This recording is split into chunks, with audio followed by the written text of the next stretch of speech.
We're going to continue on The Walking Dead here, and we are on episode 4. I feel like on the last episode, it got a little hard on certain thoughts and stuff like that. But like I said, I always want to keep it a little funny, so maybe this episode might be a little different. So we're going to start off with that. On episode 4, like the first minute in, they show the girls, Andrea and Amy, fishing in the quarry. And this brings me back to the previous episode where I'm talking about like where Shane gets his water and he just has to boil it and there's no filtration system.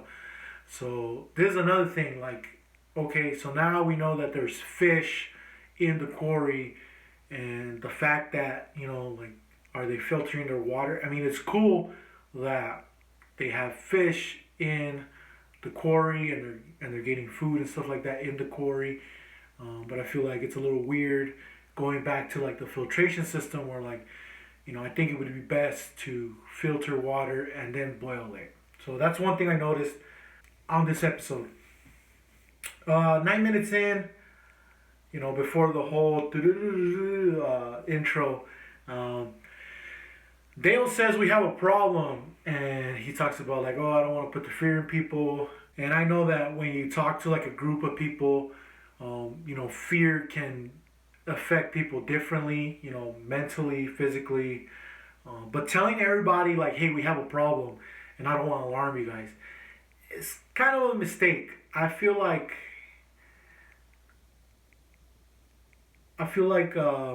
if it was done, they should have just told one person.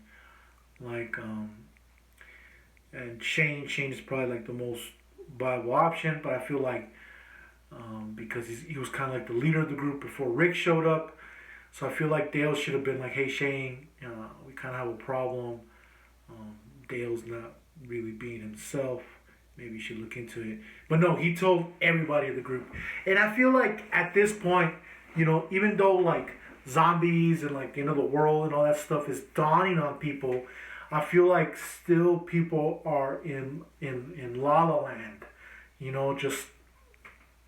Just like stuff doesn't make any sense for people to be doing certain actions.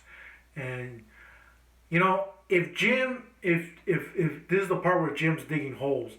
If Jim wants to dig holes, let him dig holes. He has the proper equipment. He has a shovel, and what if in the end, Jim was like, yeah, I'm digging holes, and like, yeah, well, what are you digging holes for? Like, I was thinking of starting a garden.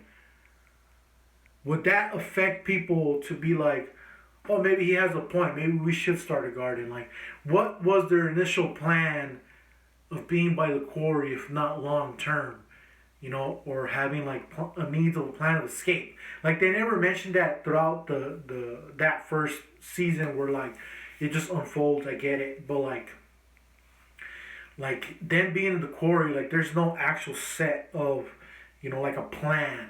And Jim digging holes is a problem. Well, then imagine all the other problems that they have.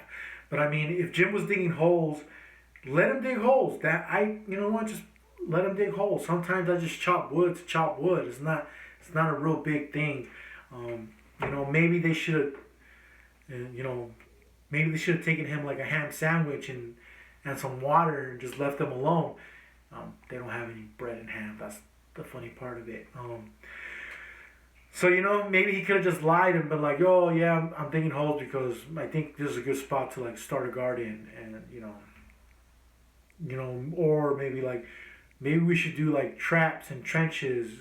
That one zombie came in, but if we dig holes where like they can fall in, that would protect us a little more. So I don't know. I just feel like it's a little weird. And then Lori's like, oh, no one's gonna say it, so I'm gonna say it. We're all scared. And like, scared of what? Him digging holes? Just leave him alone. Like, it's not a big deal. Like, they didn't know he was digging holes for like 5 minutes ago. Like, what are they being scared of him digging holes? Like, what's up with that? And it's only because Dale opened his mouth. I get he wants to, like, I guess he just wants the best of people and stuff like that. But, like, what's wrong with him digging holes? And the whole, like, it's 100 degrees outside. I used to dig holes in 100 degrees, you know? But the difference is that Jim's digging holes, he has a bunch of trees around where, like, he gets shade and all that stuff. I used to dig holes, there was not a tree in sight. No, you know what I mean? You're digging holes at, like, 112-degree weather.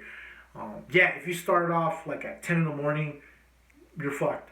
But if you start, like, at 5 in the morning and you're digging holes, but, like, 8 in the morning, it's already 100 degrees, you can basically last to, like, 1 in the afternoon digging holes at 100-degree weather. I don't see what the big deal of it is. And there's humidity in that area, I guess, in Georgia, but out here it's just dry heat. And I've had people come from other places like, oh, it's not hot, and then they're starting to pass out, and then they complain about, like, oh, it's because it's dry hot. I'm like, what the hell? But anyways, like, that factor of, like, there's a problem, Jim's digging holes, I feel like it's kind of weird, just because, like, what are they really thinking about? Like, just let them dig holes. That's kind of weird of the show. Like, they pertain to certain things that makes no sense. And then the whole point of, like, when they're discussing that, well, Shane's not the boss, he's the king boss, that's what Jim says. I feel like that's kind of funny too, because everyone in the group will surely end up depending on one person as a leader. It's just naturally happens. It's natural. I know that people can work as a group, and sometimes groups are like, well, there is no leader. We're a group. In any case, will always be that one person that will end up being the group leader that people can lean on. And then all the people in the group, they're not like leaders per se. So it's kind of like they let Shane become the authority. And also because he used to be a cop. People finding out, like, something like this, oh, I used to be a cop, and the whole thing of, like, how the TV shows cops, they're up to uphold the law, and, Shane and Rick supposedly are good guys in the show, and we're good police officers, apparently in the real world before the zombie apocalypse happened, kind of stumbles upon where they become the leaders naturally. Rick's number one, Shane's number two, and that's kind of how it just ends up being.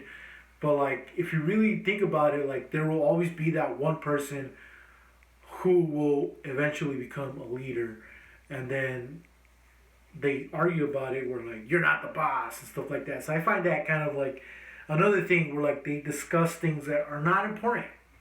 And then here's another thing that I find pretty like weird of, like, Lori and like the group. Lori just leaves her kid. Lori just leaves Carl anywhere. Like, what's up with that? You're the fucking parent. Like, she's just, like, how is she not the parent in that, like, whole system of, like, Carl? She's always leaving her with Dale. She's always leaving her with Andrea. She's always leaving her with fucking Carol.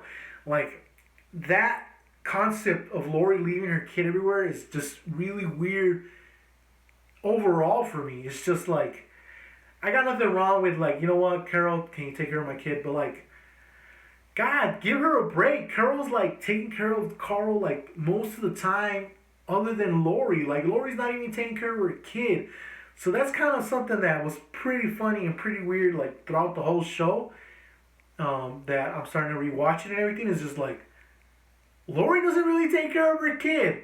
Like, seriously, she expects him, like, do what I say, don't do this, do that, what's wrong with you? But she's not really there. I get it. She has to do, like, other chores and stuff like that, but, like, that's your kid, that's your responsibility.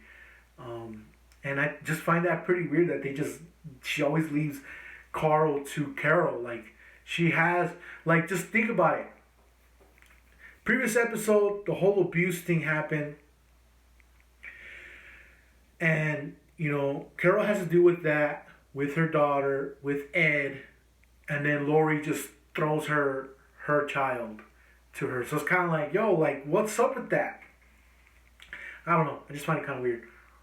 All right, so now we're gonna get into the details of like, on 26 minutes in, there's the group. Daryl, T Dog, Glenn, and Rick are in the city, and they have already lost Glenn, and they're with that kid, and then they're discussing about guns. And I'm gonna read a quote here because I wrote a bunch of notes down. So I'm gonna read the quote here that Daryl says. Them guns are worth more than gold. Gold won't protect your family or put food on the table. Now, now, I get that. I get 100% of that. Like, honestly, like, if we dive into it and let that really sink in, you know, I'm I know I'm not a fan of like gun violence at all. I have my own guns, my own rifles. There's two rifles in the back here. I hunt, put food on the table with that. But in a real shit hits the fan situation where like people say, oh, you gotta you gotta stock up on gold and stuff like that. Nah, that's fucking bullshit.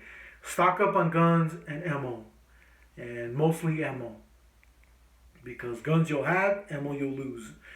Um, so it's kind of like,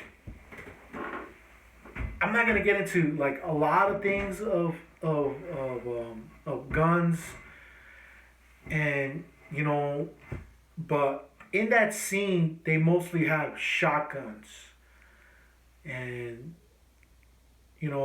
as myself, I recommend everybody should get a shotgun. Not because of the whole theory like, oh, they hear that noise, people are gonna run away from an intrusion or something like that. But a shotgun is very versatile. For defense, of course, you know, like I said, I'm not really prone to like um, gun violence, but in the shit's the fan, you gotta do what you gotta do. And a couple of buckshots in the chamber, in the tube magazine, somebody tries to intrude in your house, you're gonna take out chunks of flesh of someone and eliminate the threat. Um, but then again, like I said, shotguns are very versatile to basically a lot of things, and I do recommend those to be the first weapon as a firearm for someone to grab, because they're easy to operate. There's not a lot of moving parts, and I think Bill Burr makes a joke out of that. Like, yeah, it's a nice spread, not a lot of moving parts. So yeah, so that's true. Also, like you could buy in where I'm from, you could buy like a box of 100 shells. That's what the bullets are called. They're called shells. You could buy a box of 100 shells for like, I guess, $40, $30, and you can hunt. You can hunt varmint. Rabbits, birds, and stuff like that. Of course, you can even go like medium game. Of course, each shell has a different perspective on what kind of stuff you're hunting, and when you're hunting, each animal has a pertaining season. So to lawfully take animals, you need to go through like a system and seasons and stuff like that. So it's not just an all-out, war against animals to kill. It's not like that. But then also like, if shit hits the fan and you have a shotgun and you're gonna be hunting all the time, you can hunt whatever you want in that scenario. But the thing is also, like, the shotgun, you can also buy like deer round slugs. Slugs are like full projectile pieces, and you could go deer hunting with the shotgun. Now, normally I don't recommend like a tactical shotgun like the one Shane has in the show. I recommend more like the one that Rick has in the bag of guns that he got from the cage at the sheriff's spot. because the barrel's longer and it's better accuracy and it's better for hunting. But when I was young and I turned 18, the first rifle I got was a shotgun. It was a Mossberg 500, and I don't hate it. I don't hate it. And the truth is, I wish I would have got a better shotgun, with a better length for hunting better. But I was young, I didn't know anything, and I got into it and I bought a shotgun. Now, nonetheless, I actually went dove hunting with a couple of hunters, and they had like really long barrel, like 20 gauge shotguns, and I had this tactical, Mossberg 500 12 gauge shotgun, and I actually was able to take out, birds and stuff, and you know put food on the table with that shotgun. So in a pinch, it's worth it. But I recommend something a little better for hunting. And in shit hits the fan scenario, a hunting shotgun would be way better than a tactical shotgun. Either way, it will protect your home. It will protect your family. It will put food on the table. But in a sense of like shit hits the fan, I would rather side with the, much versatile hunting shotgun than a tactical shotgun. I still got the shotgun. Well, it's not here right now, but I still got the shotgun. And then we're gonna go to where like they're doing the whole thing where they're exchanging the kid for Glenn, and they have the guns in the bag. And I guess that episode's called Vatos because of the whole like I guess you could say Chicano influence in that episode, where the guys are like fixing up cars and stuff like that. But it's kind of funny because in that scene they're talking about like this hasn't been the first time we had to fight, and they haven't had to. It hasn't been the first time they had to fight, but they let Rick and the others through because of the grandmother. I don't know. I feel that's kind of weird. But in the show, the custodian, Guillermo, he's basically like, he's like, yeah, I'm the leader. It's just like, I don't know, they just depend on me now. It's kind of weird. And it's just like, Rick tells him because they can. That's kind of like another thing. Like, him as a custodian, he became the leader of that group compared to like Rick becoming the leader of their group. And you can see the difference. One's a janitor, one's a police officer or sheriff. So it's kind of like, you get the sense of that, like, who's going to become the leader will become the leader. It doesn't have to do with the fact that, who's strongest, who's this and that. It's like, it's naturally known that eventually the natural leader will become the leader. And it's kind of like in that movie, Dawn of the Dead, in the newer version, where they talk about like, there's that guy, I forget his name, but there's that guy who's like, I used to sell TVs at Best Buy. That guy. In that movie, it doesn't show like a council like The Walking Dead does, like, oh, we became a council or stuff like that. But in that movie, like, the group basically ends up deciding, like, at first it's the smaller group that lets the other group in, and they're like deciding on like decisions and stuff. And like, him as a person, I used to sell TVs at Best Buy, eventually became one of the leaders of that group when they decided to like fix up the buses and roll out and get on somebody's boat and stuff like that. So leaders naturally come out to be. So and so we'll move on to like, there's the whole transition happen, and now they go back to where they left the van, and the van's not there, and they talk about like, oh, Merle's gonna take vengeance to camp,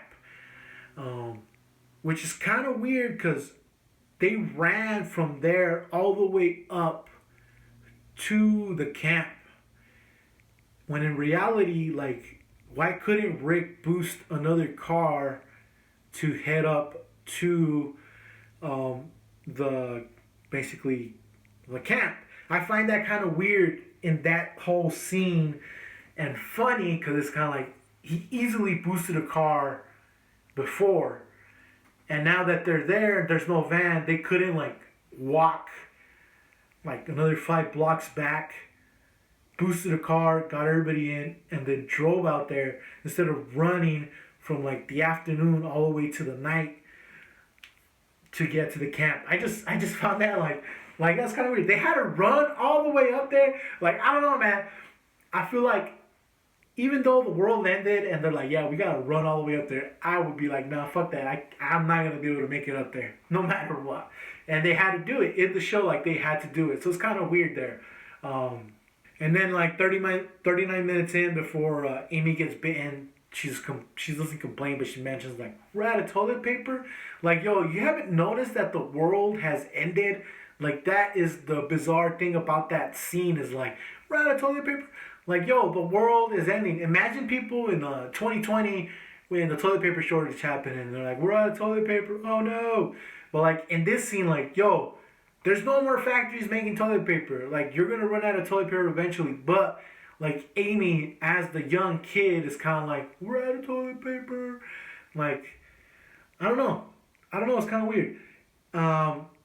Here's the funny thing about that. I'm not trying to be all mean about like, you know, the feminine perspective of toilet paper and stuff like that. But when you go out hunting and you go out hunting in places and stuff like that, you learn to take a shit in the woods. Like you learn how to take a shit in the woods. You squat, you sit over a basically log, you hold yourself on a leaning branch or whatever you can do to take a shit. And you know, sometimes you run out of toilet paper and you're not like, oh shit, I'm out of toilet paper. Sometimes you're like, oh fuck, I'm out of toilet paper. But you know, I feel like in the sense of the world has ended and they're still used to basically using the RV as a bathroom, it's kind of like people need to get rid of the whole sense of, you know, toilet paper and, you know, bathrooms. Like they need to learn how to take a shit in the woods. Which hey, at some point, it's pretty funny when you're trying to teach someone how to take a shit in the woods. When you're like, yeah, no, this is how you take a shit in the woods. You have to do it like this. Because a lot of people don't know how to take a shit in the woods. Imagine that. Like, honestly, like, with people just, like, trying to take a shit in the woods, a lot of people don't know how to take a shit in the woods. And it's pretty funny. It's funny when you have to teach them and they're just like, wait, what? That's how you take a shit in the woods? Like, yeah, that's how you take a shit in the woods. So... Okay, so now we're at the point where, so the group gets attacked. There's that horde or herd that gets there, and it's just like, okay, there was a zombie like a day, 2 days ago with this, and they just decided not to do any perimeter checks, do anything for like surveillance, some type of alarm system, which that's what I find kind of weird. And also like, the zombies moan, right? They're like, throughout the whole show. So it's kind of like nobody heard the moans at all. You know?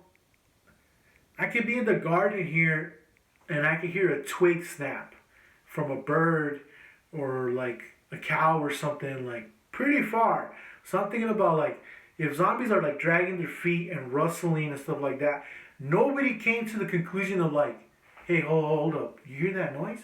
What noise? Like, there's that noise. Like, nobody heard that. And also, I don't know. It's kind of weird. Like, this is, like, the first season where it's just, like, they have no idea what a zombie is. They're barely getting into it. Stuff's barely dawning on them. And they yet to conclude to, like, we need, like, a perimeter or something like that. So... I find it kind of weird on that notion.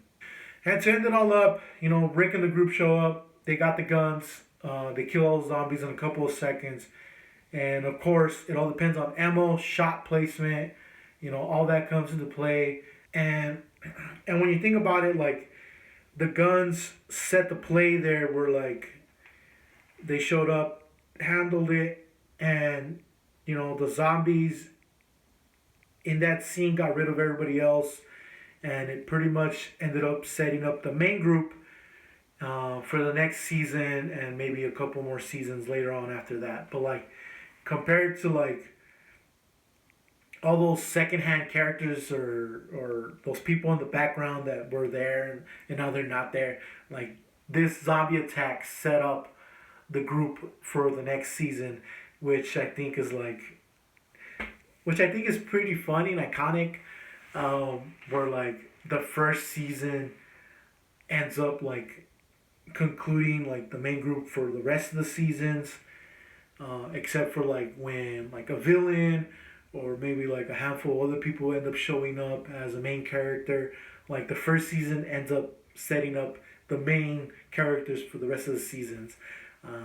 It ain't like Game of Thrones. If The Walking Dead was like Game of Thrones, everybody that was in season one, except for maybe like two people, would have died already, and they would just be like a continuous like, oh my favorite character, yeah, oh he died, you know, like I think that was pretty funny about this scene where like at the end of the episode they're all herded around the RV and like that is the main group. Um, but we're gonna end it right here because that's it for this episode. The Walking Dead on episode 4. Prepare to survive. But let's be honest, you'll probably be like one of those secondhand characters and probably die. And, and that's it. Skeptical Prepper out.